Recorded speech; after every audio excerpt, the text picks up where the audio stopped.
Good evening and welcome back to the Khud. July 16th, 2022. We are at the first weekend of In the Khud and it's been an amazing journey documenting an entire week, uploading a video every single day. If I look back at the first video and now, there is so much I have learned in terms of recording, in terms of workflow, in terms of now I'm also starting to bring in a lot of motion graphics and you'll see in this particular video. To begin with, today's day, I got additional 5 hours of sleep, like legit additional 5 hours of sleep. I actually just put the alarm off and went to sleep and it felt good. It felt like the entire week's stress and burden got relieved in that process, so that was nice. After that, I'm trying to add this one section, brain plus coffee. It's called mind pour. I just had a few thoughts that I wanted to put out and I did that, so I'll just quickly run through it. I find scripting to be really fun. From the little introspection I have done, the thing that I find really fascinating is being able to give certain inputs and having the machine give you the desired output. In most cases, when that desired output can also be achieved by simply doing a ton of repetitive manual work. This is the most rewarding thing to me, and I speak of this from confidence. In the past couple of months or so, every time I have sat to code an After Effects script, I have very easily entered into the flow state. No track of space, time, nothing around me. All that I'm focused on is getting the machine to do exactly what I want it to. A similar flow state is achieved every evening when editing In the Khud vlogs, these ones, from 8:30 to 9. Only sole focus being editing the video in the best possible way with all the knowledge, skill set that I have bundled over the years. It feels amazing. Now the grievance Now the grievance I want to point out here is the lack of development in Premiere Pro scripting as compared to After Effects scripting. There are so many things that I want to automate in that everyday edit of the vlog, but I simply can't because that functionality just doesn't exist. The solution to this is a very long-term goal, learning to build an application like Premiere Pro itself. The reason this seems very far off is because the amount of things I need to get myself familiar with in order to achieve this. But I really want this to be a product I can give to the world, an editing software which is not just tailored to exactly how I want it to be, beautiful combination, a package of Premiere plus After Effects plus Audition all in one, but also having the functionality support that allows anyone who uses the software to completely customize it for their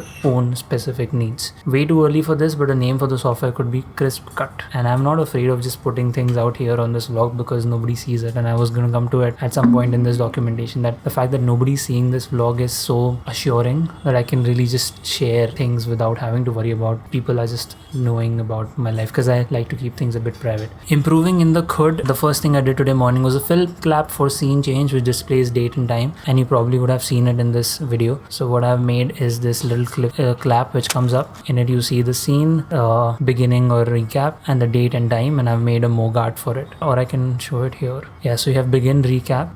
On the section you have begin, recap.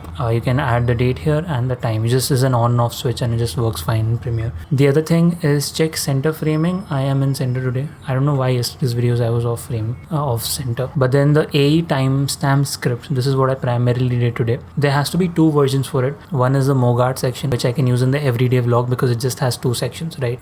Begin and recap. For the main version that I want, I needed to have the functionality to add multiple texts and then those dynamically change and things like that would be the product which I can probably even put out for sale at some point. But this is version 1.0.0 if you want to call it. I'll just quickly walk you through how it is. So it takes in, at the moment it takes in 3 inputs, the number of sections. There are 2 more inputs. One is the switch 1, at which time the section changes, and one is the end time, which is the total time of the video or the composition. I'll just quickly show first the switch. So if the switch is at 240, which is, this is in seconds, so 240 seconds is 60 into 4, which is 4 minutes. So after 4 minutes the switch is happening, and if you look carefully over here, so after 4 minutes this line is crossing this part and the end is at 600, which is 10 minutes. So this trim parts animation is happening till 10 minutes. Okay, and after that this continues. Now one thing you will notice here is from the beginning there's a little fade in, 10-second fade in to begin. Okay, then it comes here, and then after that it just doesn't go off completely. There's a 10-second fade out for begin, and similarly 10-second fade in for recap. Now one thing I want to do is apply the same thing for these bars here. You see they are currently just snapping. See over here they're snapped from 100 to 30. I want to just add that easing there. That's very normal, that can be done. Now one interesting thing which I figured today is the ability to have this line react to the number of sections. So currently the number of sections is 2. From everywhere this is attacking me, but I'm gonna fight back. So if you see the number of sections currently at 2, if I was to increase the number of sections to 3, 4, 5. One thing you will see is these branches are reacting to this section. So now there are 5 sections, 1, 2, 3, 4, 5. Okay, 5 sections, and these 2 texts always stay in the middle of the first and the last, in the middle, like dead center of those 2 things. So this is what I did today. Primarily coded this part out. Now, of course, for me to have the number of text, like for example, there are 5 sections or 6 sections, for that to happen, it's not possible to do it through a MoGuard, because you cannot duplicate a layer, or maybe there is a way, but it's not very obvious, to inside using After Effects expressions. You can easily do it through After Effects scripting. As I said, there's going to be 2 versions of it. The second main version, which is going to be the proper script, is where I have to work on having those multiple texts, and those texts to respond to the number of sections. So if there are 5 sections, the other 1, 2, 3 texts are going to be in the middle of these sections. I don't think it's going to be so difficult to pull off, but it's going to be fun to make. I knew this is going to be fun from the very start. Just a little more information there. I did not do any cubic worlds today. Kind of sad. I really hope this noise is not coming in, man.